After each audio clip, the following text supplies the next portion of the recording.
Now recording. Fantastic. I hope you've all got a bottle in hand because it's celebration time. My name is Steve. This is our 200th official podcast. It's called Love Joe Memories. I'm joined by my two best friends in the game. Hello, Paul. Hello, Rob. Good evening, South Africa. Hello, and good morning, Australia.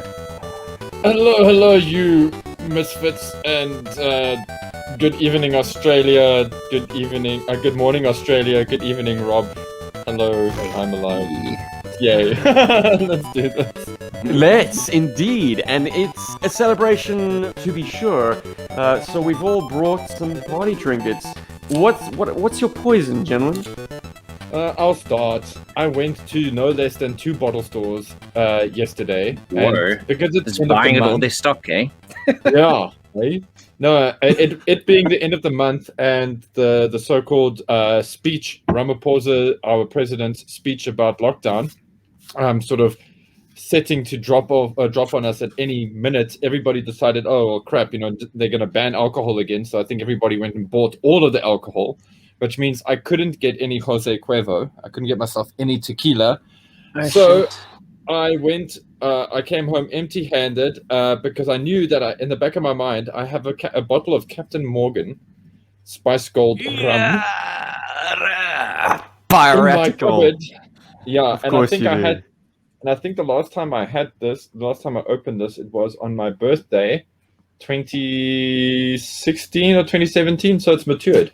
Oh, mature rum. Interesting. Yeah. Proper Captain like Jack Sparrow hiding it somewhere so you can find it years later. Yeah. Well, damn right. I'm rocking Ponchos, which is a flavored coffee-infused tequila. Oh, God. Well, we should be swapping then, Rob, because you know what this sound is. Fucking hell.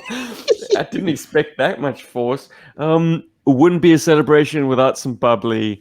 Absolutely. So, gentlemen and gentlemen in the chats and gentlemen watching this on the replay, if you got them, knock them back. Happy 200th podcast, boys. It's been a wild ride. Yay. Now I've got to actually pour this shit. Or are we drinking out of the bottle? I'm not a pirate. Neck it, dude. Neck it. What, you're going to be drawing a shot every time? Drink from the bottle. You don't have to pass it around.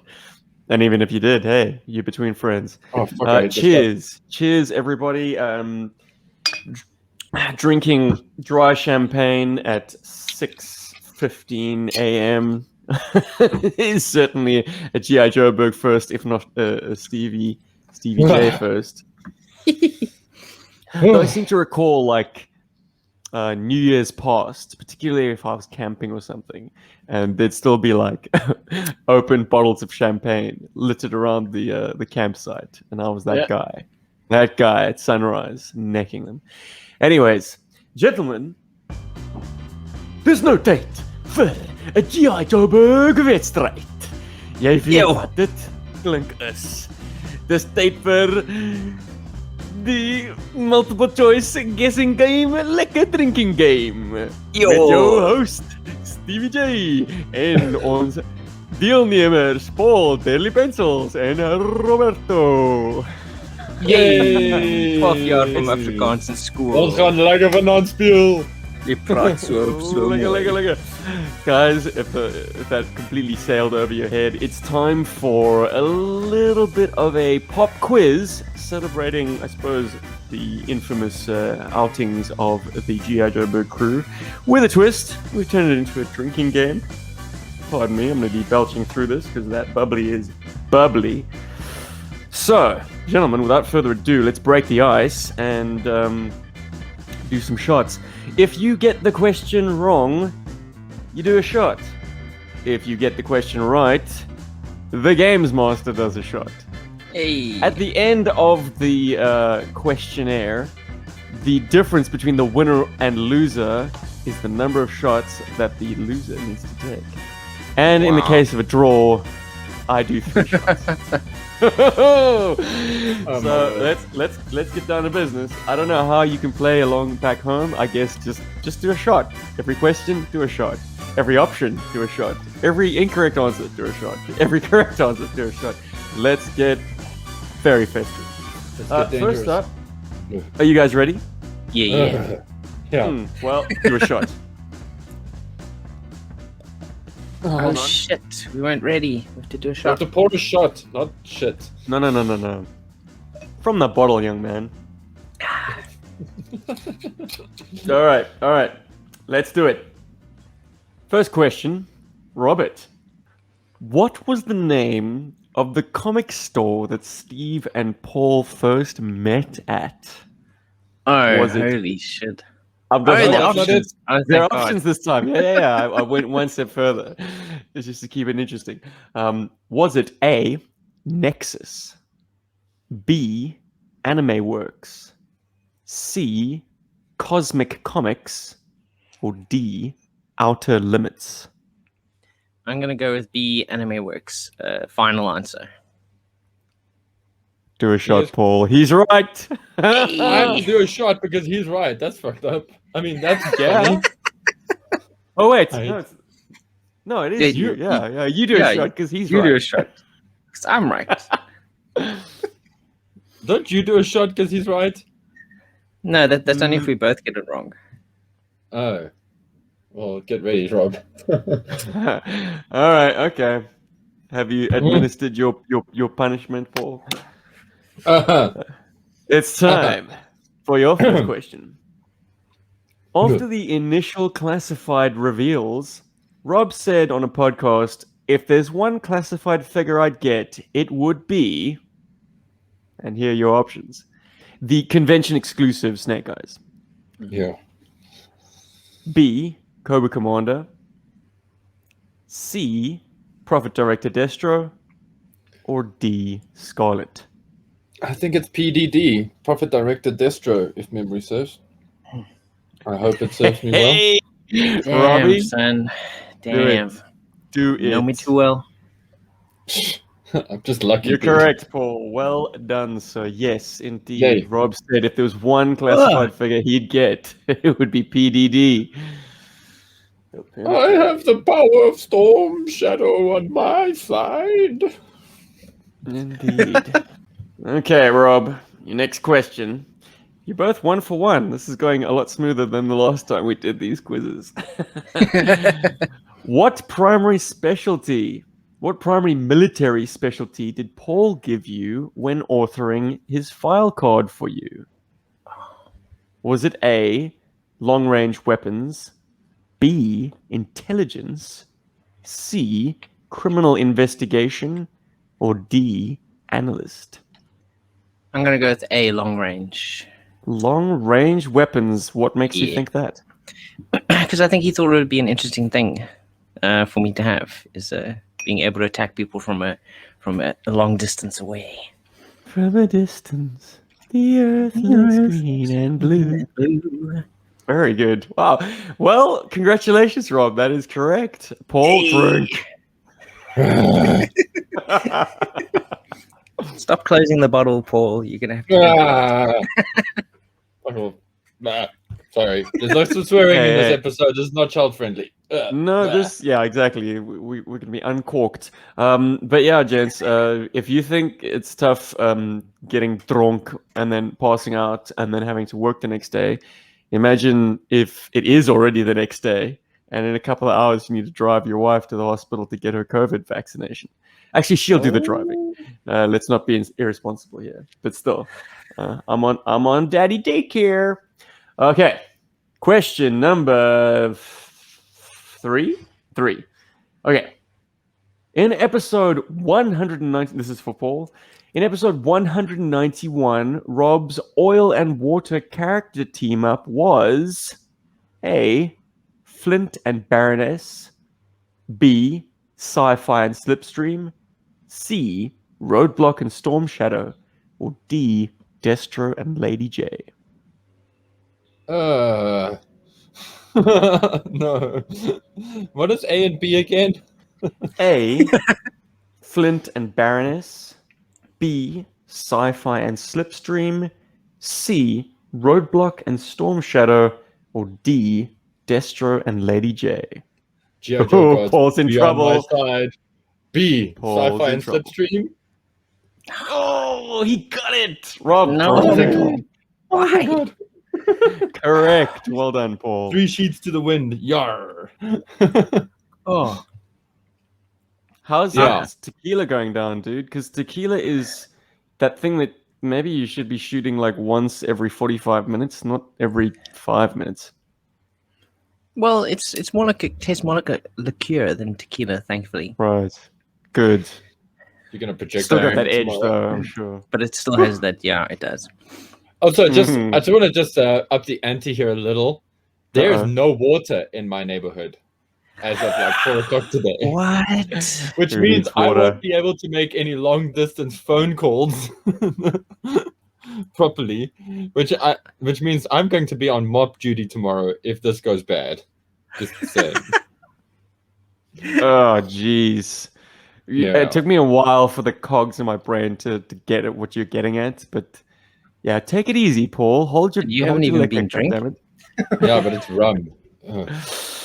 Oh dear, Do oh like dear. 20 Paul, you tequilas. told me this wouldn't be a problem. You told me that you have With tequila, no, tequila is fine. I can drink tequila like water, but this stuff, That's Anyway, why it's let's- been in your cupboard that long. Yeah. Rum is your weakness. Oh, Yep. dear. yeah. Gentlemen, And straw rum.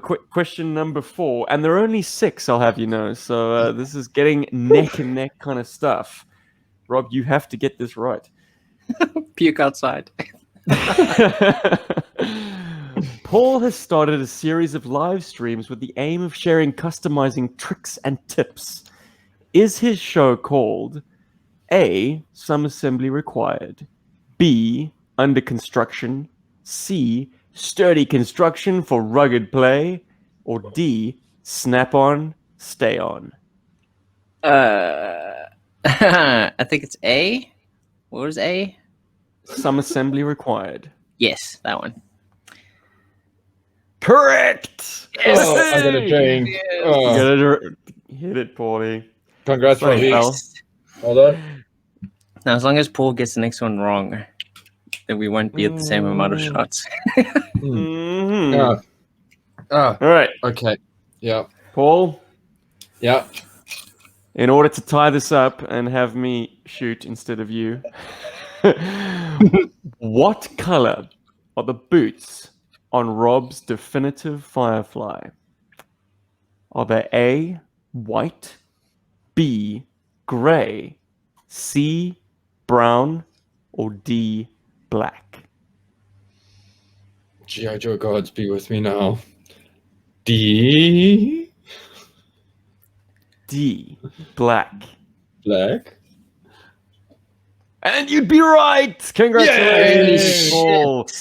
So, Rob, you take a shot, and so will I, as the game master who could not get you guys off your form this evening.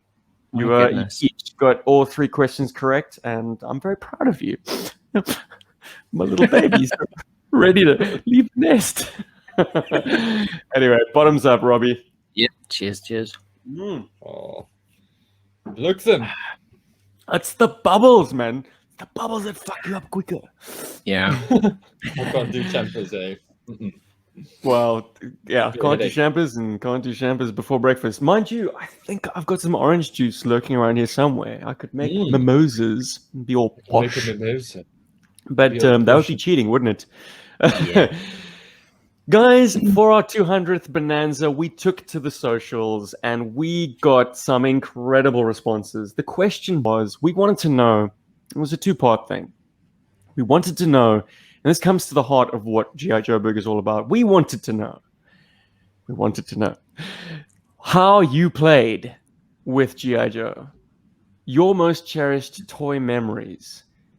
People wrote us beautifully worded essays, things that I think I need to put together a compilation of and somehow make available. It's kind of been our loftiest goal to unearth how people played back in the day, because there was never one way of playing with G.I. Joe, and we got some wonderfully varied answers. The other part I'm a bit sheepish about. So we'll see if we have time to get the Tell us how responses. cool we are, guys. Tell us how cool we are. I know, it's a bit indulgent. It's like, what is your favorite G.I. Joe book memory? But hey, you're all here for a reason. And some of you have been with us from the very beginning. So no doubt there might be some great things we can plumb the depths for, and maybe get some nostalgia going amongst the three of us. Like that time we went to the United States, man, it was so cool. In the haunted house. Yeah, the murder mansion. Murder mansion, man. So, do you guys have the responses open in front of you? Because I'm gonna get really sick of hearing my own voice. Yes, I absolutely. do. Should I I am start? ready. Why don't I do this? Why don't I kick this off? Kick the Whoa. first one Oh, off? Paul's going Yeah. first? My Yeah, goodness. why not? Why Good not? of you, I man. normally don't go first, so let's see. Cool. Then after Anyway. each memory we read, we take a shot. No. Sounds fair. We definitely have some Yes, Cliff agrees. support for that in the chats. Okay, Paul, take it away. Okay, here we go. These are from YouTube, and this is from a commenter called GI Dojo. He writes, Who uses version 4 Snake Eyes as his avatar. That's and the not kind of just person version he 4, is. the role play set avatar. Oh, was it not the 12-inch one? No, it's the role playing set. I could be wrong. I'm sure he will correct us in the comments of this video. But Well, it's anyway. a nice pick. It's a more detailed artwork than the original card art, because you can actually see Snake Eyes' eyes through the orange goggles. Yeah, it's terrific. I Anyway. always wanted that set. Anyway, here we go. I always struggled with my grades in school. In the fall of 1992, I actually received a somewhat decent report card. My mother was so proud she drove me to the local Kmart to buy something as a reward. I picked out the 12-inch Hall of Fame Snake Eyes, cool toy. I loved this figure so much. The first night, I made a bed for him out of an old tissue box, and at this point became obsessed with the 12-inch scale. Every birthday and Christmas for the next 3 years, I received another Hall of Fame figure or vehicle. I even built a huge headquarters for them out of wood. We had a nice in-ground pool, and I spent countless hours diving Snake Eyes to the bottom. Of course, he was suited up in the underwater attack mission gear. I still own that exact same Snake Eyes to this day. Yo, Joburg. Very cool. Terrific, G.I. Joe Dojo. Two things I'd like to draw attention to in that letter was using a tissue box for like a bed. I totally did that. I remember distinctly sticking V2 Stalker in a tissue box because it's nice and cozy and soft. You can kind of pull the top tissue over your character, and he's kind of cocooned in there. And for V2 Stalker, it was a neat place to store all his gear as well as have a bed for him. But for a 12-inch, I'm sure the scaling worked even better. Yeah, you probably customized the tissue box a little bit. And your mom later would be like, "Where are the tissues, Danny? Where are the tissues?" Yeah, someone goes to blow their nose and like have an action figure surprise. What? It never ceases to amaze me how there are things in my life that I didn't think I'd ever speak about, and then somehow this podcast brings up a good opportunity for it. And now one has appeared. I had a Peter Pan toy from the Adventures of Peter Pan cartoon series, and I really dug that toy. And I did the same thing. I also made like a little bed out of like a cardboard box thing or something. I think it was a tissue box or something like that. And I would leave it by the window. And one day I came back home from school and I saw that the tissue box was there, but Peter Pan wasn't there. So I thought that was strange because maybe I had played, and I was like, I wonder where it went. And I spent the whole day looking for it, and I eventually did find him. Or should I say his leg? Neverland. He returned to Neverland. It was either Caesar or Rocky that decided to pull that toy from the windowsill and chow it. So goodbye, Peter Pan. I guess Neverland is in one of your dog's stomachs then. Apparently. Anyway, do a shot. Okay. Hold on. The other thing that I want to point out is diving your toys into water. Now, there were two types of kids, or let me say, I think there were three types of kids. There were kids who treated their toys with a lot of respect and did not play with them rough. There were kids who played with their toys in the sandbox or in the pool. And then there were kids who stuck dynamite in their G.I. Joe's waistbands and blew them to hell. Yeah. Well, I Not mean, dynamite. What am I me and saying? you Tom even had Thumbs. fun ruining a Firecracker. couple of figures. But There they were a couple weren't of figures G.I. that we had no. Joes. I know, that's the thing. I mean, there was like some weird wrestling figure, I think, and we were going through our zombie phase, and so we kind of like burned him with holes. So we made him into like a really gross looking zombie dude. Oh, the day we discovered the joys of a soldering iron, that was a good day. But thanks again, G.I. Joe Dojo, for that response. Let's plow on through because we got quite a few to get through. People wrote very generously, and there's some great content ahead. So I'm going to take the next one. This is by our very frequent commentator, Tetsuo's Wrath. Hello, Tetsuo. Favorite playtime experience was with my friend Tommy with all our Joes. We had them set up in an upstairs hallway. Joes on the one side of the wide hall and Cobras on the other, and then battling it out in the middle. It was the largest single battle with toys I've ever experienced. Lasted a few hours. I can remember barely anything about the battle. I can remember Cobra using the parasite to bring troop reinforcements in between the waves, but that's about it. Another experience that wasn't Joe's was me and my brother playing Jurassic Park in our backyard. Aww. My mom had a jungle-like garden that we set up various dinosaur enclosures in. We drove the Explorer and Jeep around and had figures capture, help, or escape from dinosaurs. Oh, thank you, cool. Tetsuo. Who smashed up sort of dinosaurs with G.I. Joe? I mean, Hasbro was peddling it in the early 90s, but that was just to catch the trend. We were doing it already in our playtimes. Jurassic Park fever was that fever pitch. And I mean, G.I. Joe was the action figure go-to. And if you had any plastic dinosaurs to hand, it was logical, wasn't it? Hey, Paul? Yeah, totally. I totally did that. I did that. In fact, and I'm shooting some champagne as we speak, just so you know, listeners. Keeping up. The dinosaurs that came packed in with the Jurassic Park toys were like a really good scale for G.I. Joe, actually.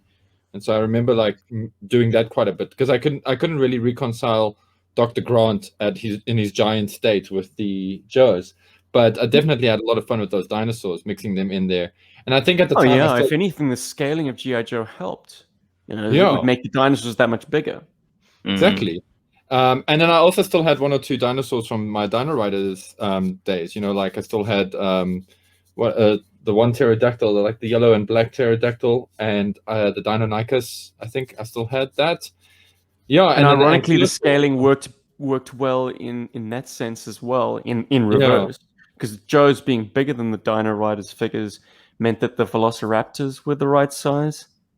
Yes. Because like the Velociraptors were huge for the Dino Rider scale figures. They really, really were. They were like massive. Although technically, I mean, I don't want to get too dino nerdy, but Deinonychus itself was actually quite big. Was quite a big dinosaur. But yeah, like you're right. Like in general terms, yes, that's very true. Also, I don't know if you guys remember, but during the Jurassic Park Dino Fever, I think it was the same company as Dino Riders that released them, but they released all of the dinosaurs. Like, so it was basically the same dinosaur you got with the Dino Riders, just maybe they just didn't have the holes to put the armor in them. So they didn't have the JP tattoo on the butt. Yeah, that too. But I mean, it was like I think it was Tommy that did them. It was like Dinosaur World or something like that. And they just literally repackaged the dinosaurs from Dino Riders and put them out there. And I think I had a Styracosaurus from that as well. Just the dinosaur. I don't recall that, but I'm not dino crazy like you, dude. Anyways, Tetsuo, thank you for allowing us to reminisce about how we used to play dinosaurs with our G.I. Joes. True, we totally did. And Cliff has put up his hand in the chats and said that, yes, indeed, he used firecrackers in the core.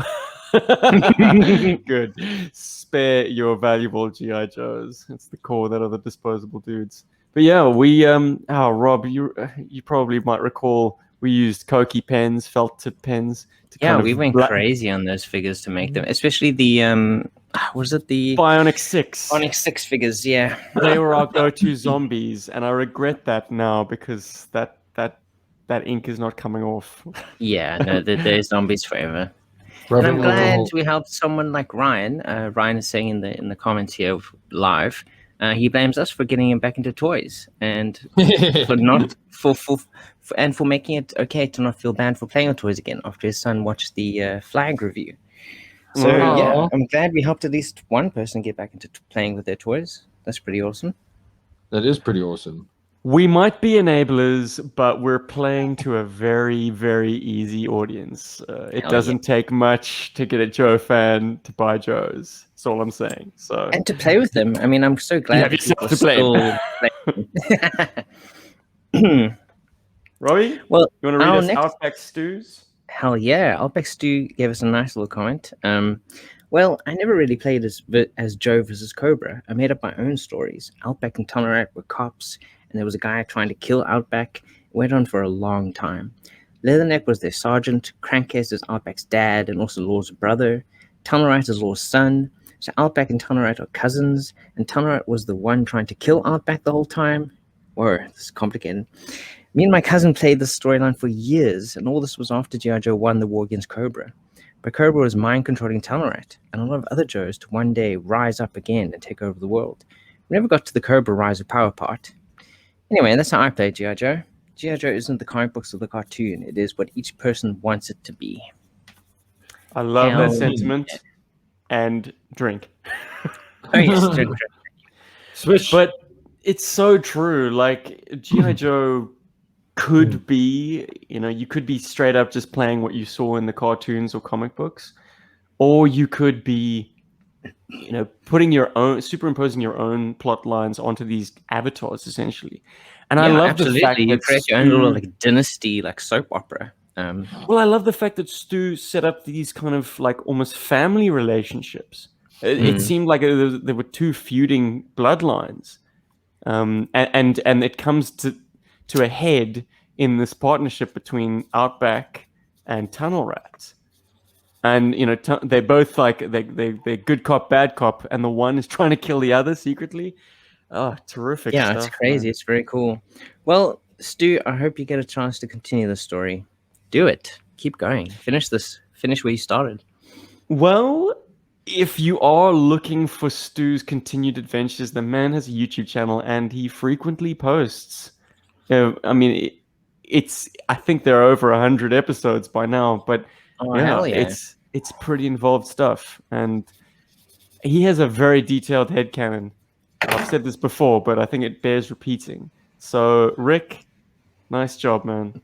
Salute you, and thank you for writing into us. And he's I will absolutely definitely right. check it out. G.I. Yeah. Joe is certainly what you wanted to be. And if I you think- have the I kind think- of imagination that can't be restrained easily.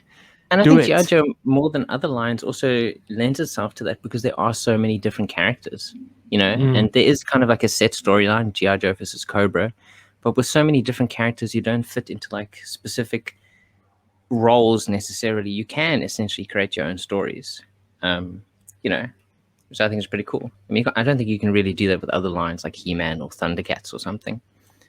I mean, I the love that lines he are pretty cast obvious. Crankcase as Outback's dad. I mean, I'm picturing the two figures, and yes, Crankcase Makes is a bit of. sense. He's got a funny daddy kind of turn of the century moustache. Kind of hair, pip, pip. And Outback is kind of just shaggy, and he's been in the jungle too long. But they're both redheads, so that works.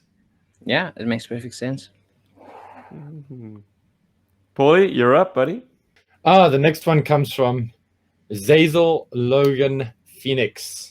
Yes, that one. The voice of Sergeant Slaughter, or Slammer, or Smasher, depending on where you come from. My brothers and I would continue the adventure from toy play to role play and back again. That's pretty cool. The ongoing narrative would pick up where we left off. And if we were role playing, then whatever happened there affected the toys as well.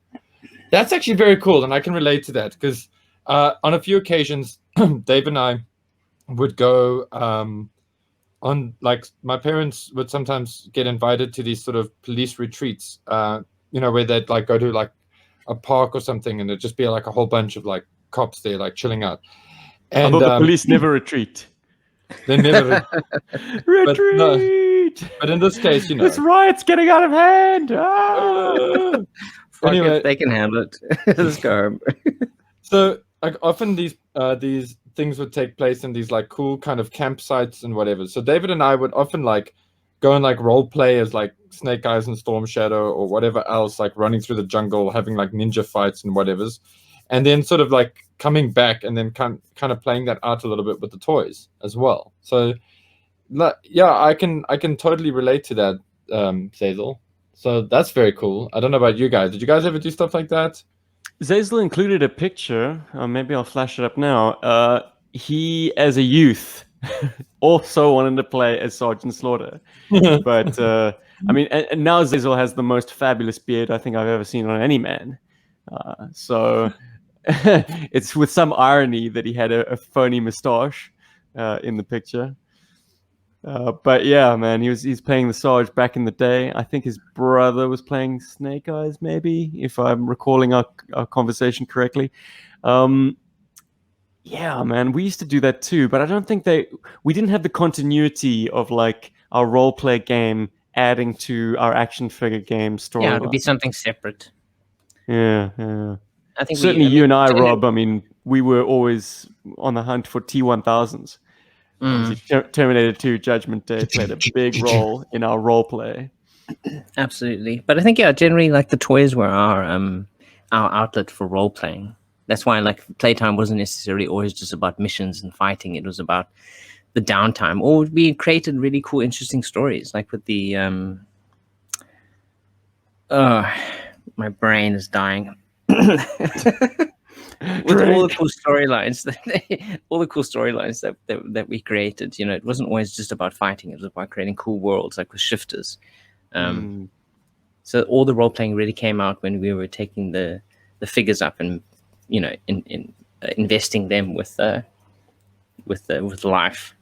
Did any of you guys have mates who had a lot of like camo dress up stuff? Yes, I was that mate. Oh, you were? Okay, Yeah. so no, I had a buddy, and he also lived in your neck of the woods, Rob, in Kenilworth. And we would go to that little park, scummy park with the ablution block that's, well, it was graffiti to shit, but I mean, I think they did a mural at one point. Yeah, they did. It looked really nice, actually, when you're on the swings. But he had a whole bunch of like camo jackets and pants. So, I mean, this was just an excuse to like be army men and take up a stick as your gun and go leopard crawling around this park. Man, we must have looked ridiculous to onlookers, but isn't that just the joy of youth? It doesn't matter, man. You and your kids. Man. Do whatever you want. David and I used to wear... Oh, sorry, man. Yeah. No, I'm done. But Rob, you used to have a mate, and didn't you guys play in that park as well? Yes, he I was convinced going to say that he lived. Yes, he was lived convinced he had a healing factor. directly across from the park, actually. And yeah, I spent a lot of time with him. We played mainly Lego. He had a lot of really cool Lego. Not many Joes, but yeah. So we played a lot in the park. And yes, he was convinced he had a healing factor. You know, he was like, "Oh, you know, when I get hurt, I heal so fast. Like I got this cut the other day, and it's gone already. I'm like Wolverine." Yeah, no, we had a lot of misconception fun. Lost, though. We had a lot of jump fun. off anything high. No, I don't think so. I think he's still alive today. He's still going. He's still going. He's got kids. Wolverine, man. Or maybe pass it on to his kid. You never know. So I think role playing or like more physical stuff I did with him. You know, kind of like playing in the park. We did a lot of like kind of handball. You know, with the tennis ball. Not that I did much sport at school, but yeah, those were cool times. Handball champion. Okay. Yeah, for sure, against him at least. Dave and I used to dress up in fatigues because my dad had his sort of police camo fatigues and stuff still. And we used to wear that stuff so that the BB bullets didn't hurt as much when we ran around the streets shooting each other with BB guns. It was great. Did your parents not intervene at that point, Paul? Like, you're pointing BB guns at each other? My parents were totally cool. My dad made sure both David and I had weed eater goggles. You know, we had the weed eater goggles on our face and we wore balaclavas or whatever's. and we just ran around and shot the shit out of each other, man. I mean, we both got pocked in the face a few times. We would both have like little red welts every now and then. But thankfully, as you guys know well and true, that I still have my 2 eyes and everything else that came with my face. So, we were okay. We survived the early 90s as kids. We were great. It builds Yeah, character. Yeah, you can only have so much fun shooting birds and trees and shit. I'll Like, never shoot ultimately, birds. every child just wants to shoot their friend. Let's Yes. own up to that fact. Right, guys, we're going to get interesting with our brother from the Philippines. It's Robert Kalupitan, and he says, as a young boy, I often did a Star Trek style story where they are stuck in a dimension with other beings like Transformers. I got Jazz, Ravage, Transformers Junior Soundwave, and Grapple. I also got some DC toys and Marvel too.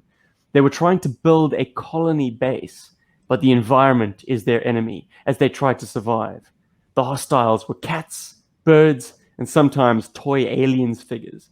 We used to play in the backyard or outside of my home, sometimes with the neighborhood kids for figure trade meetups. I got the chance to play with a mobile command center one kid owned. It was a dream come true for me to actually get to hold an actual MCC as a kid. Later, I got Repeater and Iron Grenadier, and even later, my dad got me the 90s guys like Bullhorn, Salvo, Bat version 2 for Christmas. And for my 13th birthday, the first G.I. Joe vehicle, the Sky Havoc. I turned it into a mini MCC for my Joes. I even made a WWF ring out of plywood, nails, and sewing thread, and did wrestling games that cracked elbows and crotches.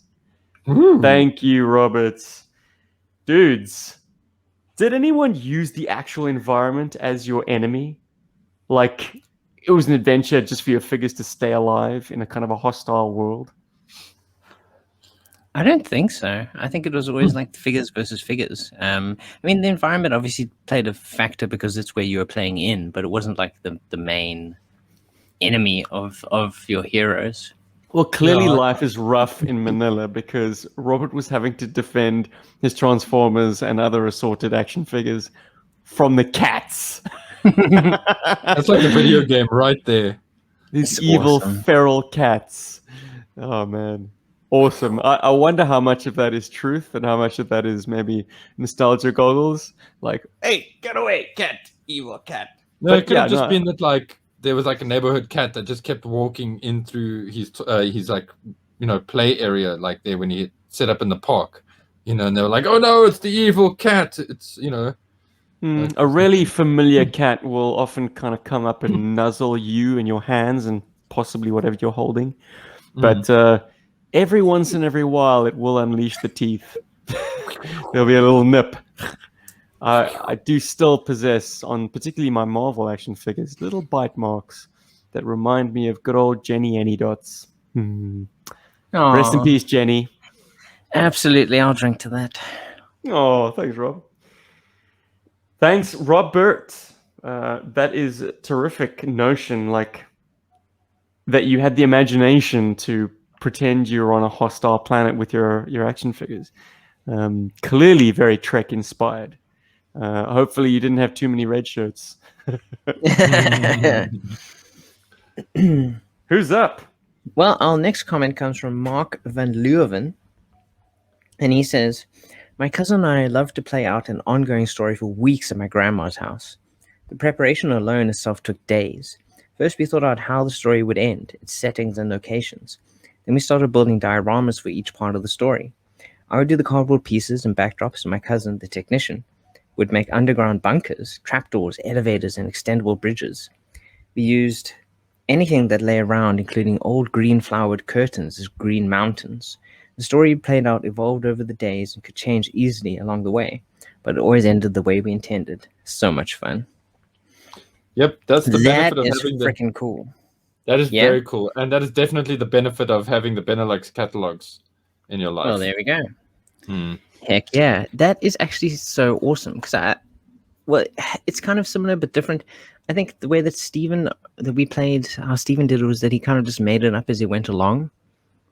Well, I kind of like wrote out whole scripts and I had an idea of exactly where I wanted to go. And I think the way that I wanted things to go was, I wasn't very flexible I think so. That's why we didn't often. I wasn't often the person who came up with the ideas for games, because I was like, it has to go this way, and then we do this, and then we do that. It was more like people were playing along with a script that I'd invented than it was playtime, I think. Would Okay. you agree, Steve? The few times that I took control. Yeah, look, there was an end point that you had to kind of guide us towards. Otherwise, things wouldn't make as much sense. We would just be kind of improvising and aimlessly at that. So yeah, it did need to be slightly on rails. And same with mine. While I did like the occasional curveball that you guys provided, I do think that there was an end point that I had in mind. But I think it's just still wouldn't- it felt more fluid, at least with yours, I think. Or maybe as the person playing along, it didn't feel like there was like a definitive endpoint. I think I don't your know. role was enhanced by not having to be in the driver's seat, because you could be the oddball character, the quirky one. I think that was kind of Scoop's primary role, because he is a Yeah. fish out of water. He is going to poke fun at any opportunity. And you really played that to the hilt, and goodness gracious me, but Alistair loved that. I was all business, you were all play, and he was just he wanted to do the mission, but he wasn't above having a good chuckle from now and then. And I think that was the magic combination, to be honest. But Yeah, for Mark, sure. It took a while though to get him into playing. I think. I mean, there were a lot of games when we didn't play with him. Like we weren't I always seem to playing with remember him. him Oh, and being also, the by the most way, enthusiastic. Alistair, if you're listening to this, happy birthday. I hope you had a good one. I hope you're doing Ah, well. Hope yes. your kids are well. And yeah, hope everything's going well with you, dude. I know we have to drink again. It was last month, but we can drink anyway. No, it was no wait. When was it? It was the 30th of 30th of April. Oh fuck me. Okay. That Ignore that, happened Alistair. live on You're a radio, little late. boys and girls. But feel No, free to Rob, wish him that's awesome. belatedly. That's great. Absolutely. There we go. Cheers, Hopefully he's listening. Alistair. Aye. Damn it! You said cheers. I have to do another shot. Oh, is that the rule? No, that's not a rule. That's my But- rule. What I want to know, I suppose, from Paul, then, since you are the unknown factor, Mark had several very involved sets, I guess, and actual engineering that went into their construction, thanks to his friend. What is the most detailed kind of backdrop you ever used for a game? Did you go into actual building? Yeah, sort of. Okay. So David and I, oddly enough, okay, so on my side, I've got a perimeter wall in my house, but it never used to be a wall. It was actually, for a long time, it was like a fence, like a normal fence. And my dad decided he wanted to like build up a wall there. So for a very long time, we had like a huge pile of sand. And so David and I often used to like take that huge pile of sand and dig out sort of like caves into it, and like wet it and stuff so that it held their form. And then we would like stick a vehicle in there or stick something to support that, so there's like a whole like mountain base. So we did a lot of that, and we used a lot of we were lazy, dude. We used a lot of like sticks and stuff like that for fences and things like that. We didn't go like that hardcore. Only until like much later did we discover this whole section of the model shop that sold like, fake plants and things like that we could start using. And then we started creating like dioramas like that. But we mostly like focused on like the sand pits. And ironically, David on his side, there was also a bit of building that was going on behind his house. So he also had a giant sand pit that we had sand pile that we had repurposed into a base as well. So I'm pretty sure that there might even be a G.I. Joe in the foundations of this wall, You'll never know, buddy. or helmets or a missile or something, So yeah. Yep. So yeah. For me, the extent of my setup already took damn long, and had you and Alistair both twiddling your thumbs, Rob. So I dare not do any more than the bare minimum, which was literally like essentially set up mazes, like things to slow you guys down. Because once the action started, we needed places to take cover. I needed to kind of think ahead in terms of like, if we're going to have a street battle here, it can't just be an empty street. We'll just get mowed down. There has to be some cover. Similarly, I needed to populate the route we were taking with baddies. Almost had a kind of a video game design to it. Like, okay, in this sequence, we each need to have motorbikes because there's going to be a chase.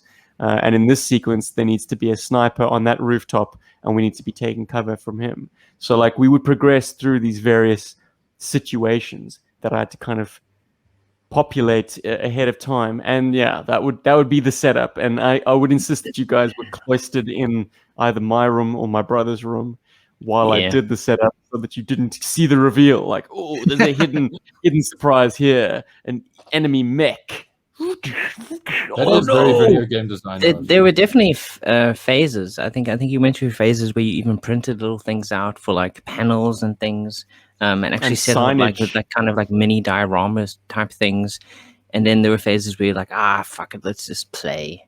You know, like let's just do the bare minimum with setting stuff up and actually just, you know, focus on the characters themselves more than like creating a super believable environment.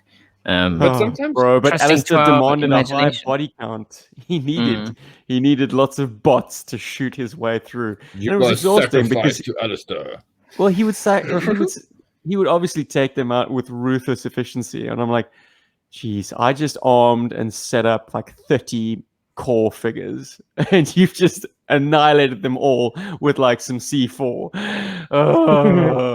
The humanity.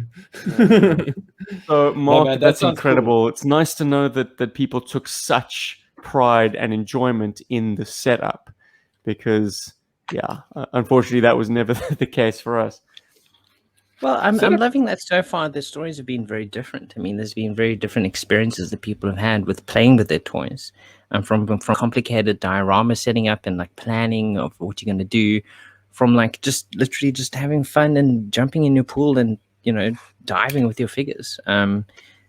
Everyone had their own way of playing, which I think is really cool. Here's a quick one, actually speaks to that point exactly. And it's from our man, Bart Simon, in the chats. Every playtime with my cousin in his playroom was us setting up a battle for hours, sometimes all day, only to have a 30-minute battle and then clean up the mess. Oh, man. Yeah, dude. I commiserate. We used to set up stuff in David's lounge. That's literally what we used to do as well. We used to set up these huge like things in David's lounge, and then like quickly like maybe get a bit of fun, and then his parents got home, or they decided they wanted to come and watch stuff in the lounge, and then we had to clean it up. So, yeah. Paul, do you want to read us Snowcat Ron's entry? I do. Snowcat Ron. What a loaded question. Do you want to do this thing? I do. I do want to do that thing. Continue. I'm looking forward to that shot afterwards so much. Snowcat Ron says, I just remember having countless hours of fun playtime with my Joes, especially in the backyard. I loved bringing my snowcat and ferret out there and race them through the sand and grass. A particular fond memory is having brought my warthog to a swimming lake and making full use of its amphibious feature.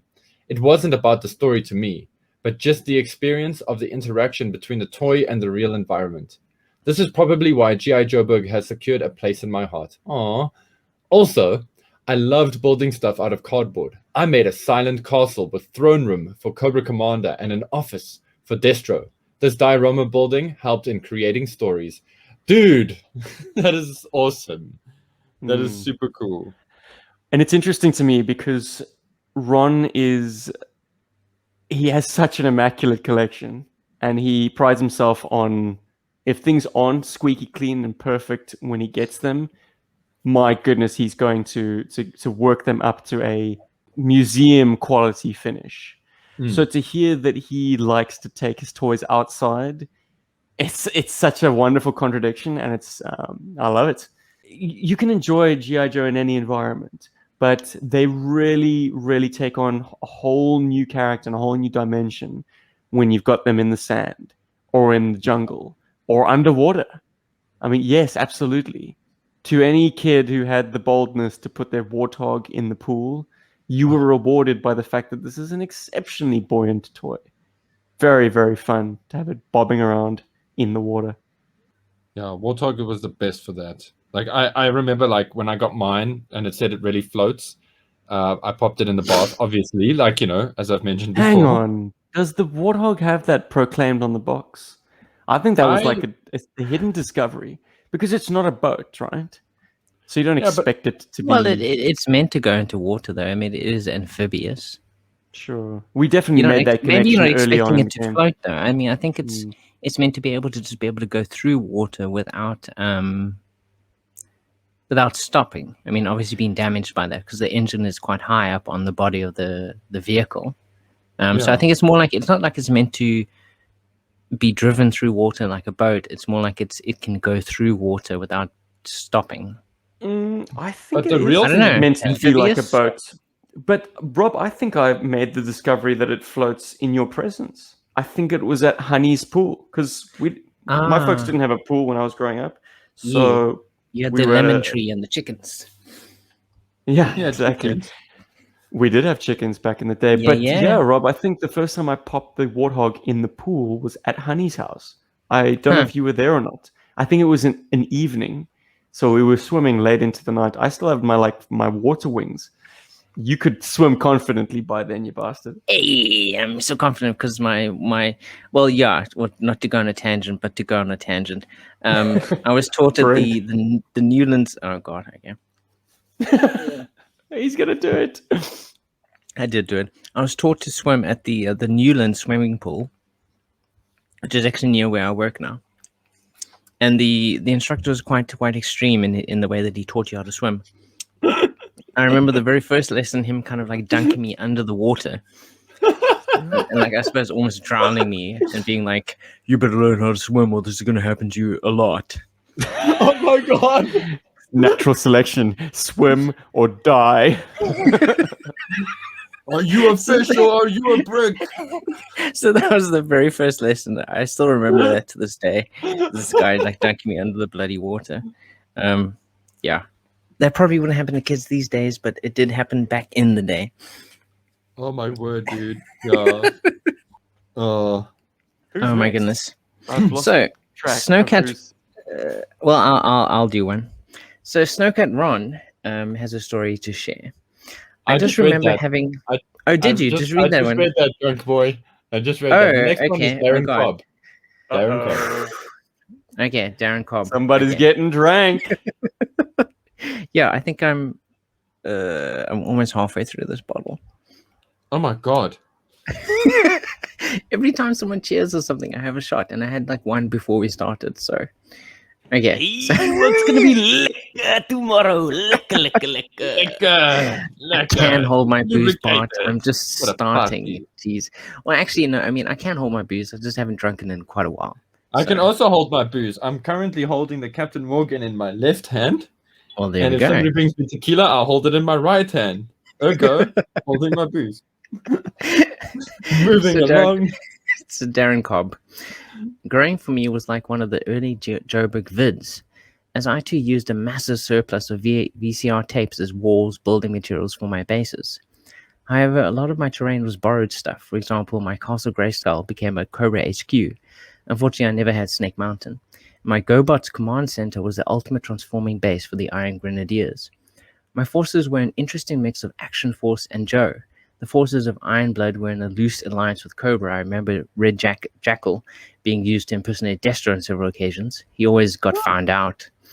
Conversely, my Joes / Action Force / Core troops were more a nomad unit with no real base but plenty of vehicles. Although I used one of the core assault tanks as a mobile HQ. That is very cool.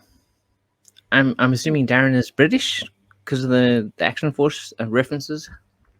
He's an Aussie, actually. I don't know. I didn't know Australia got the Action Force stuff. To my I chagrin, wasn't paying attention. Australia during the got Paddy a Toys. lot. Got a lot of everything. In fact, they even had their own dedicated and shoddily made commercials with redubs of the sort of the jingles that you might recall in the United States commercials. The sort of the jingles were reset with the Aussie accent. Oh, Funny. crikey. But yeah, mixing the Action Force, the Palitoy straight arm guys with the regular Joes, that would have been an interesting dimension. Because Rob, I know you and I were always starved of like a third faction. It's like we didn't want to always be G.I. Joe versus Cobra. So to have the Red Shadows to hand would have been very, very That would have been useful. brilliant. At I think point. the most third faction we got was the Core, when they became kind of like South American gangsters or something, Drug or like lords. drug lords. Mm. And then of course bystanders were always played by I suppose Star Wars figures like Palpatine and Padme. Because they look so normal by comparison. They do actually. though. Actually, they're just Yeah. like wearing like outfits, you know. Yeah, like clothing. And yes, in a pinch, if you didn't have Snake Mountain, Castle Grayskull was a perfect Cobra HQ. I mean, it's got skulls on it. How could it belong to the good guys? Come on. Exactly. It actually doesn't belong technically to the good guys, but No, of course. It's the Yeah. Eternia is always a struggle of good versus evil for the power of Castle Grayskull. But yeah, who remembers that GoBots transforming command center? not at all. When he mentioned it, I was like, "Wow, that sounds like a great thing to have had as a child." But I have no idea what it looks like. Did you not remember the animated movie Challenge of the GoBots? They were always flying around in that thing. Oh, was that actually like? Did they do a toy of that? That's cool. They did. They did. It's so bizarre to me. Like Transformers didn't have any kind of like vehicles or playsets that you would put the actual Transformers into. That would come later with the MicroMasters. But like the full scale Transformers didn't have environments that you could buy. Whereas GoBots, they had this transforming HQ, which was a spaceship in one mode, a base in another mode, and then this kind of walking at thing with the legs extended in a third mode. It was your like, I suppose your discount at if you couldn't afford the Empire Strikes Back one. But yeah, man, if it was for use with Joe's, that would have been cool too. It would have been the right scaling too, because I think the GoBots were roughly 3 and 3/4 Yeah, they were inches. about GI Joe size. I remember that drill dude. My friend had him. In fact, you could find that drill dude at every toy shop in every bloody Reggie's here, up here. Like, Oh man, you know what I'm talking about, hey? Like, yeah. And he was about GI Joe size. So I think I always wanted to get Psykill because I imagined that the bike would be Joe scaled. Oh like, yeah, yes, need this toy. I think it's probably a little bit undersized, if I'm honest. Well, it's like I've got that RC from the Transformers Prime animated series, and she transforms into a pretty to scale. She's like the right scale for GI Joe. She's just a bit in bike mode. It's just a bit wide bodied for a Joe to get their legs around her, you know, to actually and ride failing the bike. that, couldn't you get Scooter? Ooh. Yay! Actually, Chuckles, I must say, the idea of Chuckles on like some kind of Vespa scooter actually makes a lot of sense to me.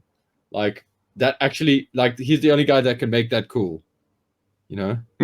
Nice. Yeah. And of course, then you got a transforming buddy. Will be the ultimate buddy cop scenario. Chuckles and Scooter. What are you doing, Chuckles? I don't think that lady is really interested in you. Stop giving her money. Sorry. No, here we go. Gaz gave us a response. Is he still in the chats? Christian, if you're there. He is, yeah, he is. Well, this is your submission. My childhood friends and my Joe playtime consisted of hours of base building in various parts of our yards. One time we even constructed an air base. We were always influenced by movies and TV shows and would mimic like Megaforce. And then we would have battles amongst ourselves. Then there was my personal playtime. Ooh. Usually more based off the Sunbow series. And I would incorporate everything from Lego to the few Star Wars and Transformers figures I had into those playtimes. Sometimes a post-apocalyptic story or an Indiana Jones-like adventure. I can speak to that. I mean, there were obviously playtimes with mates, and that was kind of shaped and dictated by them. But some of my most memorable playtimes were definitely me just kind of going on a flight of fancy on my own. Yeah, you definitely did play with yourself a lot. I did in my personal playtimes. Zing! But in all seriousness, guys, I mean, I'd like to think all of us had that dichotomy. You know, you'd have these Oh, kind of dude, showpieces where you'd be collaborating with people, and the collaboration kind of made them fun. But obviously, there were things outside of your control. Whereas on your own, everything was within your control, and you could play these very, very almost intellectualized scenarios. It was happening as much in your hands as it was in your mind. In your head, yeah. Now, please, no awkward comments. Sorry. Yeah, it can't be helped. Painted myself in the corner there, but yeah, no, I think I recall one of my earliest games being like this blizzard situation where Iceberg was tracking Monkey Wrench through the snow, and like trying to see his footprints and determine whether or not Monkey Wrench was backtracking for an ambush.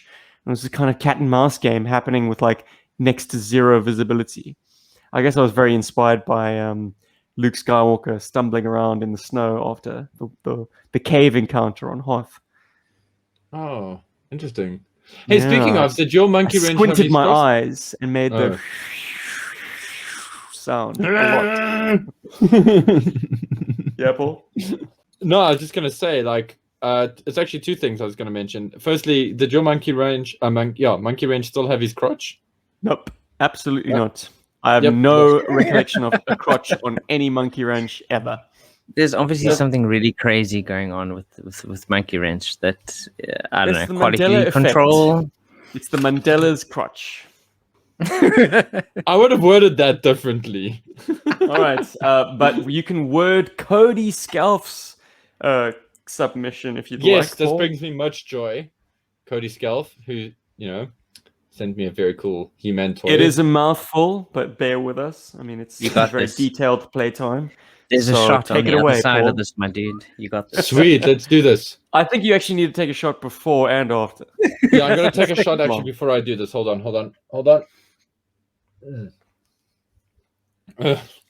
Happy birthday! Happy birthday! Anyway, Cody Scalf says, my favorite Joe toy was the 92 HQ. Yeah, dude. Yeah. I got it for Christmas that year. My play always revolved around Cobra attacking the Joe base. Its fold-up feature allowed me to easily take it outside. We had a creek with low banks that was right beside our house. It was shaded by trees that grew along its banks. It was the perfect place for a headquarters. I would unfold the HQ right along the shore. I would beach my Manta Ray and my heavy hitter, the Shark 9000, right beside the HQ, right along the shore. My air support for the Joes was the Razor Blade helicopter and the Ghost Striker jet. Oh, you're so lucky to have had that. I tended to leave the Ghost Striker in the house. I didn't have a lot of Cobra vehicles. My main Cobra vehicle was the Earthquake, the Neon Bulldozer. It was impenetrable. The Sonic Fighters Road Pig was its master, alongside his twin brother Road Pig version 1. Oh, that's cool. I know, right? When I read that, I was like, yes! That's how you do multiple versions right. You have these brothers, these two bruisers. I had Battle Core, Coco, Destro, Major Blood, Metalhead, and Firefly. They were ruthless. I would always give Cobra the first volley. The green missiles that fired out the back of the Earthquake were devastating.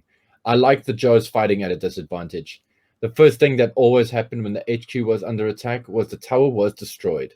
Hawk would fall. Naturally. I would recreate his rapid descent in slow motion. His teammates would reach out to him. No! I would yell in a helpless, low tone. Time to fire back. The missiles from the Gatling gun would fly loose. I always enjoyed flipping the Earthquake on its side in front of the HQ. Fire and smoke would be everywhere. The Cobras would be using it as cover. At this point is when things would get crazy. Dojo and Shebang would make their appearance. Who on the Cobra side could stand up to the Joe's Ninja Masters? The Cobra Law Royal Guard, my ultimate Cobra badass. I'm like, okay. We got it. The fighting always came down to the last man. Fierce combat would ensue with bodies from both sides, piling up at the front gate of the HQ. Sometimes the Manta Ray would become a Cobra vehicle to combat my Shark 9000. I would sit in the shallow, cool creek and pretend I was in the open ocean. If it wasn't the Manta Ray, it was the Razor Blade that became a Cobra transportation for my battles at sea. Outback version 1 was my guy. So was Lieutenant Falcon. My heroes, Star Brigade Duke in the green and silver was the leader of the team. Coco in black led my Cobras, but the Royal Guard was the badass. He was the one who struck fear into the civilized world. The good old days. No responsibility, nothing but my imagination and my jokes. Cody. Thanks, Cody. Dude, yes. I love that. I was particularly taken aback when he was actually in the water. Now, it must be pretty clear water up where he grew up, because I can just imagine a similar scene perhaps playing out in Johannesburg. Paul playing out in the open air, and then like never setting foot in any kind of inner city water. Yeah, you just do not want to go near any kind of reservoir in Joburg.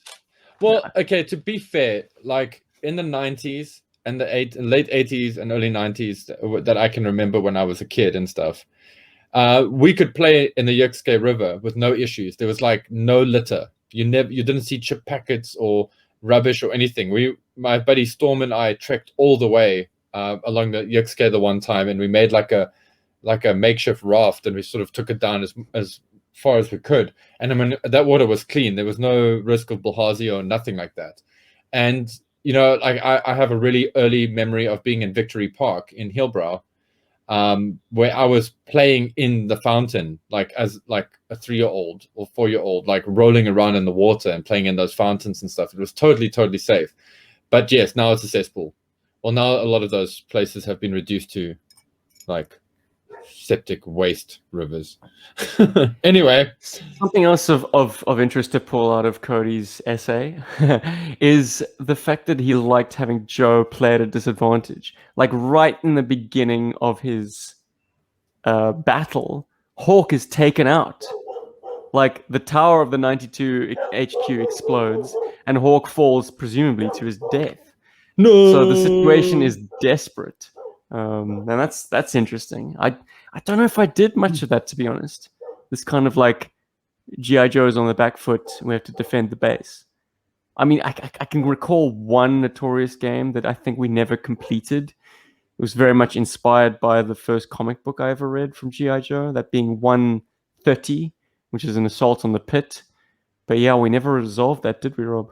Like Cobra arrived, they started breaking shit, they had Joe cornered at the entrance to the pit, and we never played out the next part, which makes sense because I never had the next issue of that comic series. Well, that's probably why we never finished it. We never knew how it ended. It's true. All right, I'll read one. Oh no, is it Rob? I don't know. I'll do you want to? This is from our buddy from Anything Joe's. It's Greg Engel. Greg Engel, take it away. Cool. As a kid, I used to mimic the 5-part storyline from the cartoon. Every day of the week, a different part of the story would take place in a different environment, aka a different room of our house. And then on the 5th day, everything would culminate in an all-out battle in our living room. Good times.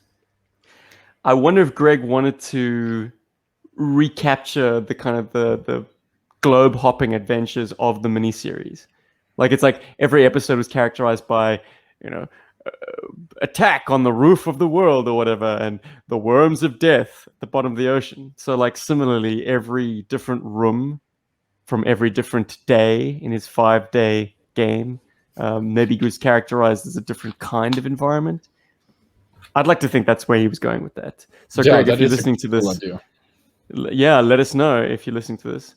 I mean, I certainly enjoyed the fact that my folks' room had a blue carpet, so that was always invariably the ocean. Absolutely, yeah. And the lounge had these great brown couches, so they were like a massive desert with these mesas. Oh, those couches are the best. Best for play and best for sleep as well, actually. The ones in your Every late night game would culminate in a nap. What did you say, Paul? Are you talking about the couches in Steve's parents' lounge? Yes, yeah, dude, those are super comfy. Those are the fucking best couches ever in the history of the entire world. Like they're good for making bases. They're good for sleeping on. They're just good for like everything. You know, like they're just the best. Because the cool thing about them is that it's they're couches, but also the pillows can be removed from the couches. Oh So my you god! you can kind of like reduce the couches to their shapes, which is cool for like gameplay. And then I mean also because you're removing the cushions themselves, you can use those to create even more cool stuff. And I mean we definitely did take advantage of that as kids. But wait, kids, there's still more. Tell them, Rob. These are the best couches ever. Like if oh my god, if I don't know, like I would love to own one of those couches. I'd just like replace my bed with like one of those fucking couches. Oh, just gotta wait for my folks to peg now. That's too fish. Don't put that out there. Morbid. All right. Yeah, I mean, we I'll just pay your parents' rent and come live with them. There you go. Yeah. There you go. Empty They need house. a border at the moment. It's bloody empty nest syndrome. They can take care of me. Those couches, the pillows would spill out onto the lounge floor, and we'd make our own kind of mountains that we could then blow up, and then have caves underneath. Flip them over and stuff. Awesome. Brilliant. Yeah, who needs dire building when you've got those couches? David has this awesome sort of square coffee table with rounded edges that sits in the middle of his lounge, and all of his couches have sort of like feet, you know, so there's space underneath them. And I recall that one of the things we used to do quite a lot was turn that table. That was the Cobra Terradrome. That was like their base, and all the Cobra vehicles and everything we would put underneath there. That was like their base. And then on the other end, close to where his kitchen is, which is like quite a small walk away from there, that would be like where the dining room is, and we would set up like Joe stuff there, and then like they would slowly like move towards each other, and you know have these whole battles and whatever. No, the lounges were great. I sadly never really played. Not for Dad trying to watch sport, unfortunately, while we're like, yeah, I shot you. No, I shot you. Guys, I'm going to move us along a little bit. I'll do 2 in 1. We got responses in our Gmail account as well. And these are Mark Martinez and Chris Miwa. Mark tells us a great story that takes place midwinter 1986. Dial your minds back, boys. In my hometown of Pueblo, Colorado, USA. I was 13 at the time, and my brother Caesar was 10. Cesar. During the fall of 1985, my mother purchased the snowcat for us. On that particular midwinter day, my brother and I arrived home from school with a snowstorm continuing from the morning into the late night. 7 p.m. came around, and we looked out the window at the street in front of our house. During the day and a little into the evening, the traffic had packed the snow on the street. I went into the garage and found the Radio Flyer sled because I knew the runners of the sled did great on snow-packed surfaces. Next, I found Caesar and the snowcat. After frantically searching for frostbite and removing all missiles, my brother and I were ready to do some sledding. We took turns pushing one another on our practice runs, mainly to find our line and get our distance down. Finally, it was the moment I'd waited for. The next run was me with the snowcat. With one hand on the handle of the sled and the other on the snowcat, I was off with my brother pushing me. I started to drift in the non-packed snow, but my line was still good. The run would be just shorter than I wanted. I looked down at the snowcat to revel in the polar attack vehicle rolling through the snow beside me. Briefly, I saw the front tire kicking up the ice onto the fender and the glint of the streetlight reflecting off the frosted windshield of the vehicle. Yeah, beautiful. That was awesome. And sadly, it was just that one time. We continued our runs until we were too cold, with and without the snowcat, as brothers do when caught in the elation of the moment. As for the snowcat, it suffered a broken axle on one of the tread's small wheels. Note, plastic and cold do not get along, and there are consequences. Oh, no. I'm glad you had such a good time with your snowcat in the snow. I wish you had trained me, because when I first visited the United States, it was during the winter, and during the first snowfall, I immediately ordered a snowcat online. And once it arrived, I was like, yes, let's play with it in the snow. Wait a minute. This doesn't really work.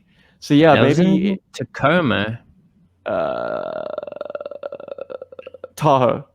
Tahoe. Oh my god, Yeah. Tacoma. Where the, South what Lake the fuck is Tahoe. Tacoma? Somewhere else, Yeah, I guess. and that's where our longtime friend Aaron decided to stay in America instead of leaving, Indeed. and has made Good a thing we great got to, success of himself since then. yeah, managed to catch up with them on our JoeCon visit. But yeah, true. Packed snow probably works a lot better with your snow vehicles than loose snow. I just remember the snowcat like almost sinking into the powder. I was like, well, this isn't much fun. The snowcat's buried. It's like driving through the water, Powder. basically. Is this not made for snow? Is this not a snow vehicle? I know. All right. Chris Why am I Miwa so reaches out confused? to us and he says, one of my favorite G.I. Joe Playtime toy memories is the year 1988 when I got the Cobra Rattler during the holiday season. Of course, the Rattler would not stay in the box for long. Within minutes, I was building my favorite Cobra plane, and after that, ran through the room holding the plane up in flight mode, and it was the master of the Dutch skies. Not only that, but Chris has footage of this incredible moment, vintage footage, on his YouTube channel. The link will be in the description below if you want to check it out. And next speaker.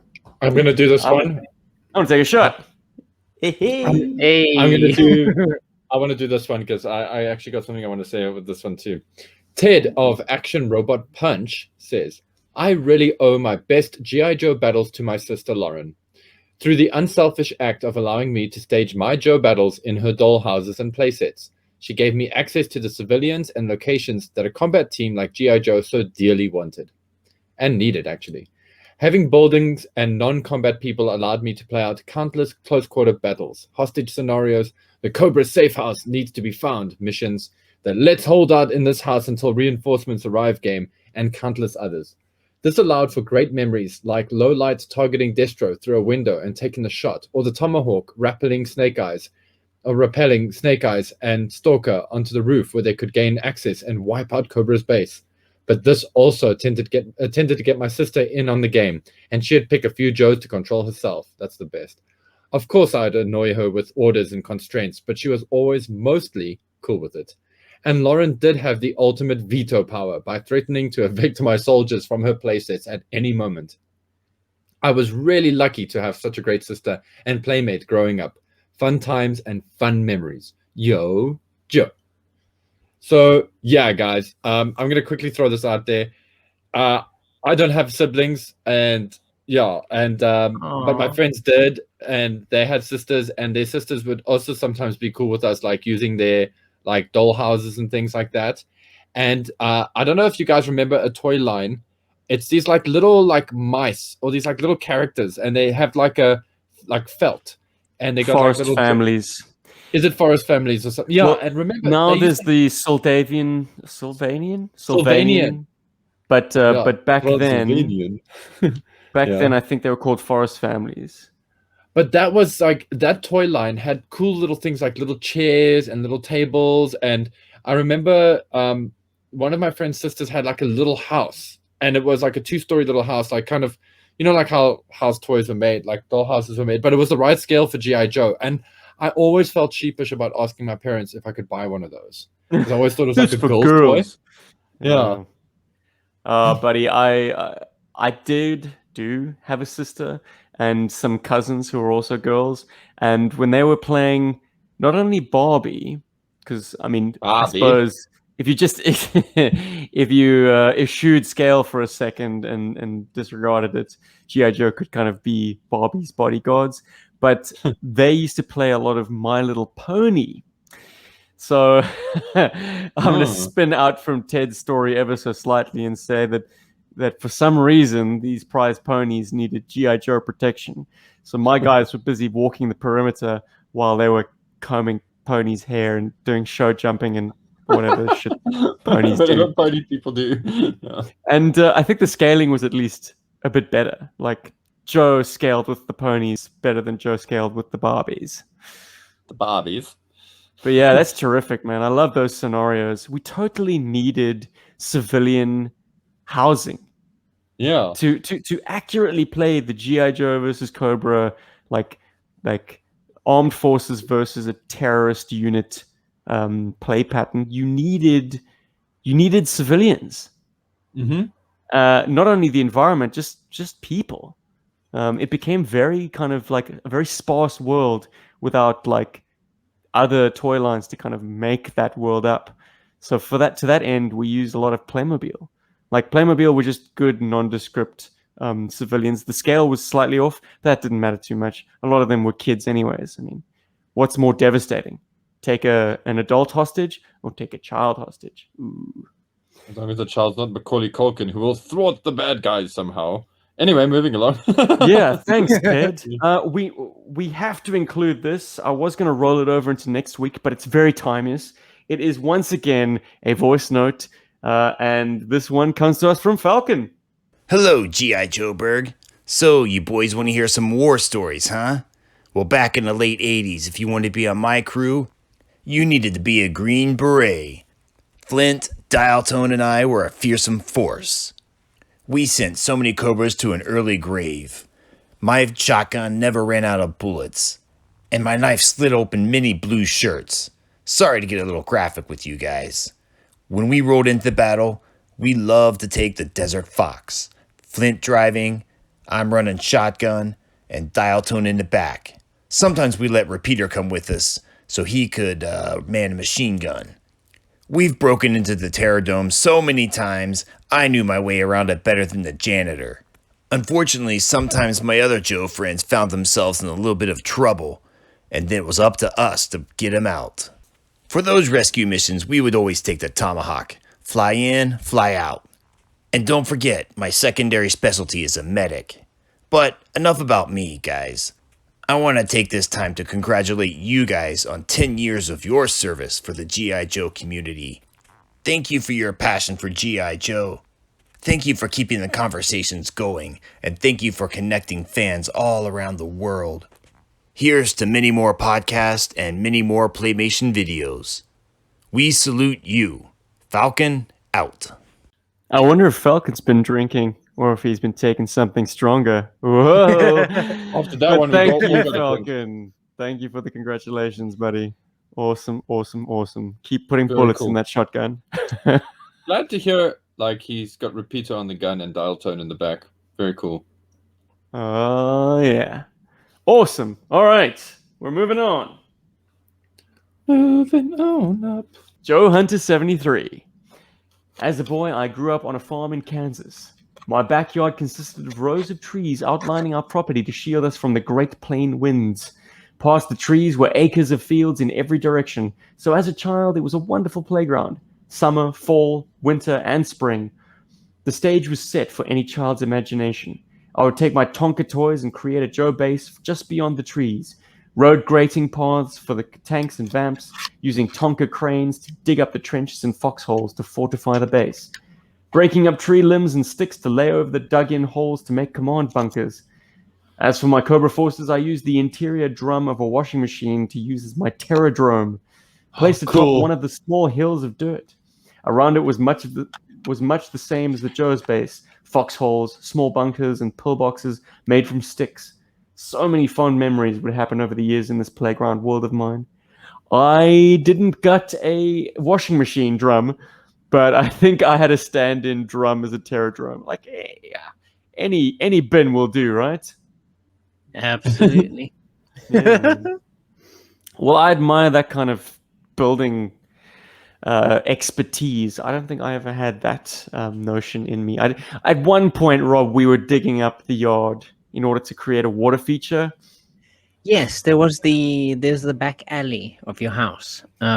We completely dug it up, and I think we laid some plastic down and then filled it with water. So we had And played with it approximately once. Yes, and then after And then that, we father filled it in. Oh man, we excavated that back area for, it felt like ages, like days and days and days of moving earth, only to have it like I think we lost interest, and then eventually my dad filled it in, and we hadn't noticed until I walked back out there and I was like, huh? Huh? What Yeah. have you done? Our cool play feature. But your dad was like totally cool with it. Like He that's was. And Yeah, why not? I mean, Fuck it. I think it almost was a bit of a hazard because we were almost undermining one of the perimeter walls, and this wall was starting to look a little dodgy, a little worse for wear. So it was perhaps the safety concern that had him fill it in. But yeah, I do recall at least one game when we had put down the plastic sheeting and topped it up with some water. It was all inspired by a mission, the G.I. Joe's first mission to Sierra Gordo, where Snake Eyes and Quinn and Dr. Venom get buried in a bunker. So we wanted to recreate like a river with a little island that you could then put a bunker on top of. And to that end, we did. And I think I used wetsuit to kind of sneak through the Cobra docks and board a boat and take it out to the bunker. And that was that. That was the game. Woohoo. Pack it in. We have time for one more response. And this comes to us from a longtime fan. And I'm going to have you read it out for us, Rob. It's Dan Szymanski. My standout playtime story involves a day where me and my two teenage besties, Jason W. and Jason M., mixed our G.I. Joes with a 20 and a 6-sided die, D&D style. We laid out all our figures, vehicles, and accessories out on the floor and conducted a multi-round draft process. There was no Joe or Cobra faction, it was simply J versus Dan versus J. Each figure was granted their armaments that were molded on their person. For example, in 1985, Snake Eyes could leverage 3 fragment grenades, a wrist rocket, as that is what we thought it was, a dagger, or the pistol on his leg. Additionally, individual vehicles, weapons, and accessories were then selected, drafted via the same process. Some weapons, like Zap's bazooka, could dish out 2 to 3 points of damage instead of the basic gun dealing out 1 point. I seem to recall Tunnel Rat's rifle being selected in the first round, as range was also a factor when determining rules of engagement, i.e. you were not allowed to lob a grenade from one base to the other. Once our individual Delta Force teams, much like a fantasy football roster, were assembled, each of us set up headquarters in 3 areas of the room in my buddy's basement. Certain carpet was designated as water, and the couch, of course, was a mountain. Each figure was assigned a hit point value. The battle did not last nearly as long as the setup process, however, it was well worth the wait. On the initial onset, our goal was to simply win the battle. However, as the game progressed, our focus turned toward making one another laugh with random military maneuvers, ridiculous strategies, and ultimately suicide kills when hit points became dangerously low. It was an absolute riot that we repeated this format a number of times, even inviting other buddies into the fray. However, none were as memorable as our inaugural battle. That sounds so cool. That's like a whole proper process going on there. But Rob, as a player of role-playing games, I'm sure that really tickles you. Probably more than it tickles me, and it tickles me a lot.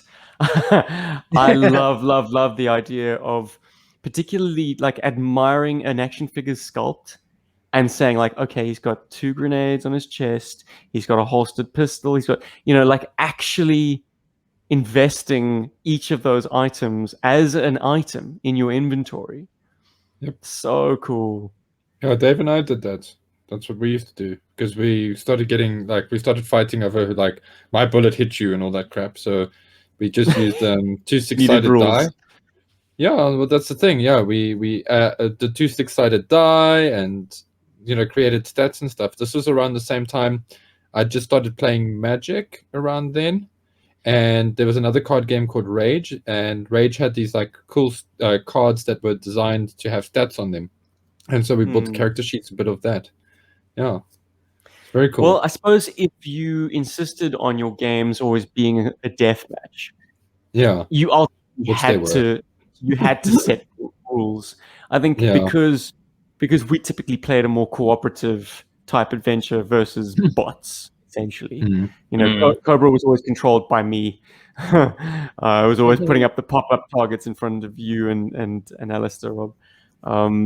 So we could get away with not formalizing things.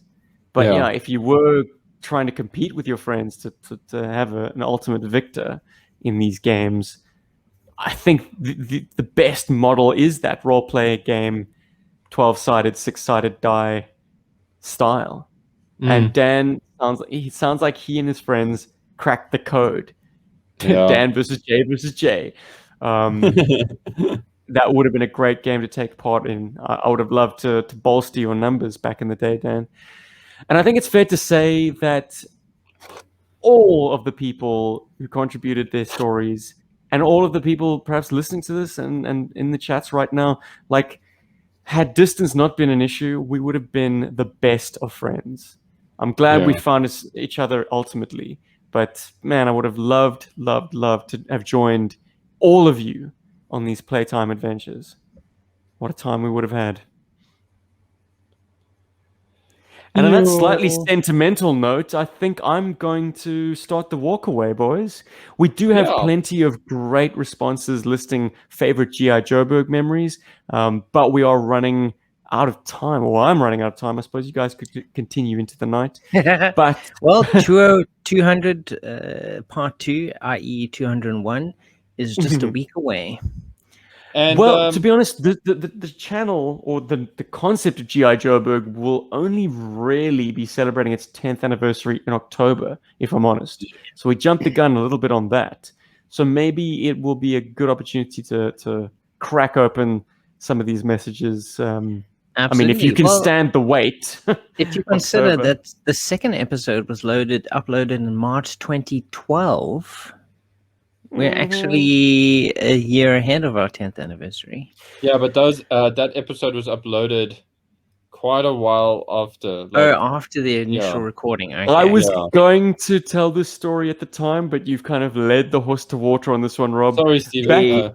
Back in the day, Paul insisted that he be in charge of all things audio because And I editing. was absolutely a technical lost cause at the time.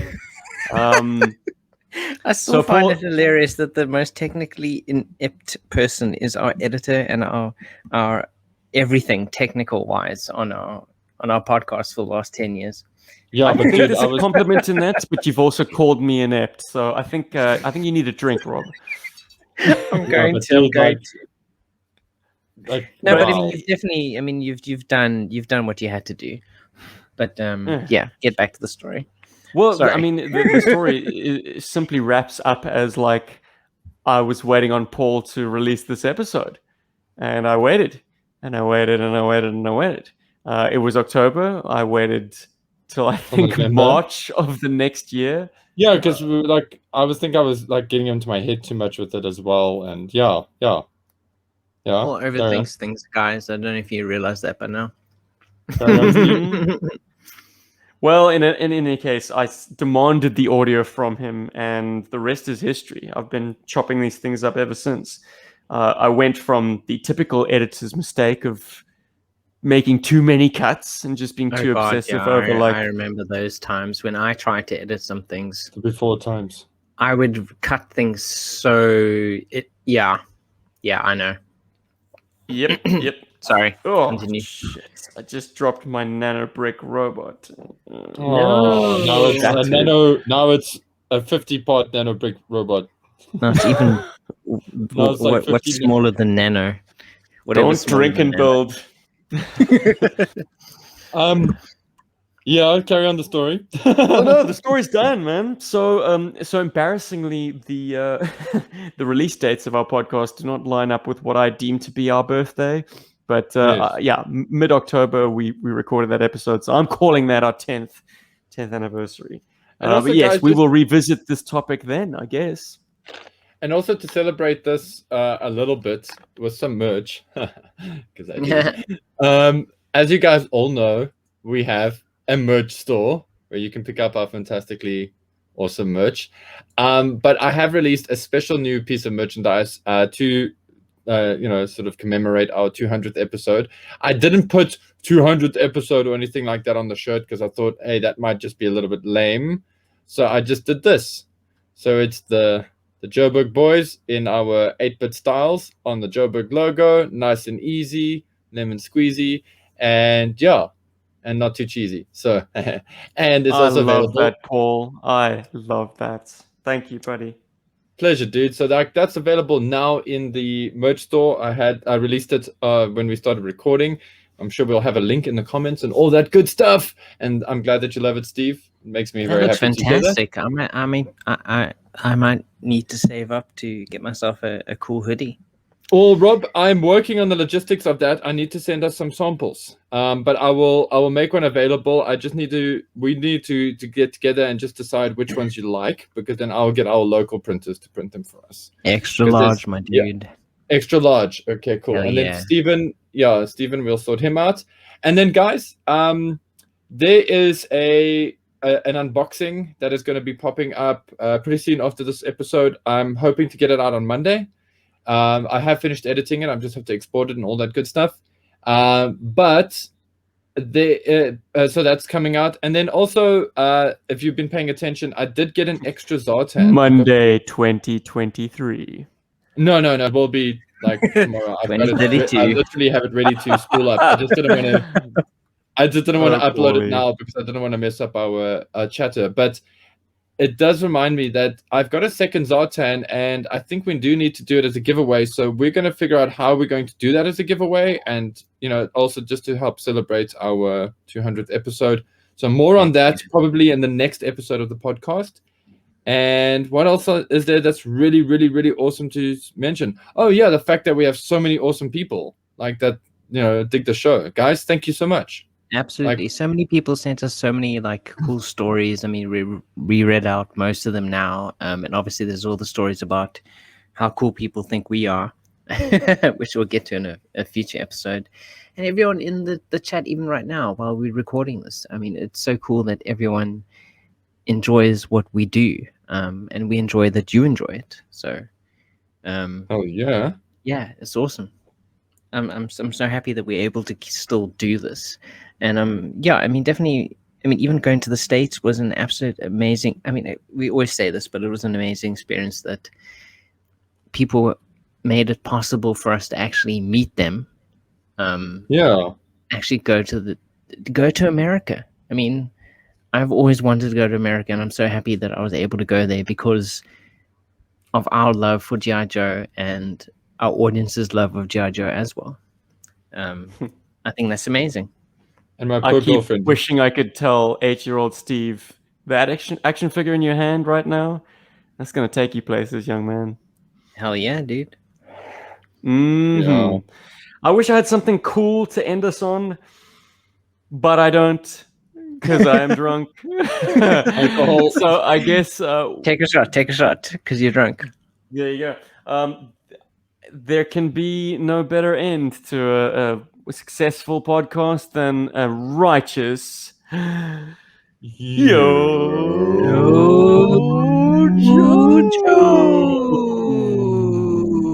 Shh, don't wake the baby. Bird. Wait, did Later, anyone dudes. get any? Yeah, cheers, dude. Did anyone get any new shit? No. Cliff asks. No new shit. New shit is us having alcohol and getting drunk. No, Hickety hicks. Yeah, I've just got a whole bunch of stuff on its way to me. So that's Hell all I yeah, can dude. say. 201. Cool. And there's an unboxing, so stand by for that, Cliff. Cool, man. And it factors into a question that we had at the top of the show. But and this isn't new shit per se because I got it ages ago. But I finally hauled it out of the car because it's been sitting underneath the seat for weeks. But Rob, your pimp daddy Destro, I got it, baby. Yeah, sure. Oh, no ways. For reals? Yeah, dude. Well, I mean, 2032. they were. I think. Did I tell you about it already? I probably did. No, you haven't told me anything about this. I mean, Oh, I know well, I have an it's- ice cream soldier coming my way at some point. And a PDD. PDD. And he was all of 10 Australian dollars, which is like 7 US. So yeah, these things they can't give them away. But It's such a cool toy, man. As It's somebody who's weird. got one, it's wicked cool. I dig it, Alcohol man. definitely counts as new shit, Cliff. It definitely does. I mean, I did not have this ponchos before tonight. I've now had about half of this ponchos tonight. So yeah, new shit. And Half tomorrow, New you will share piss. the ponchos. done. Tomorrow. all right, headache. boys, I gotta bounce as always. yeah. This has been My amazing. Standard excuse.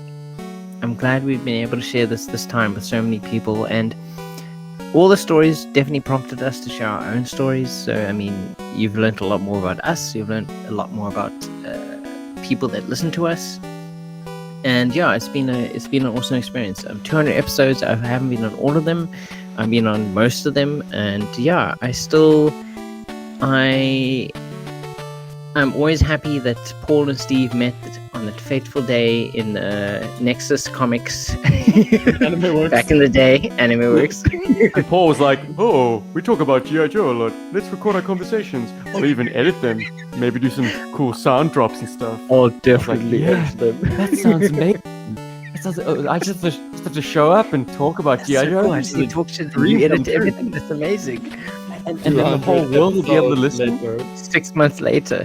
Can I edit it now, please, Paul? Can I just put this out, please? Dude, let's not even talk about the Phantom X19. I'm so guys. glad This you're has cool been- with taking a piss, Paul, because back in the day it was serious. It was like I had to wrest control from you.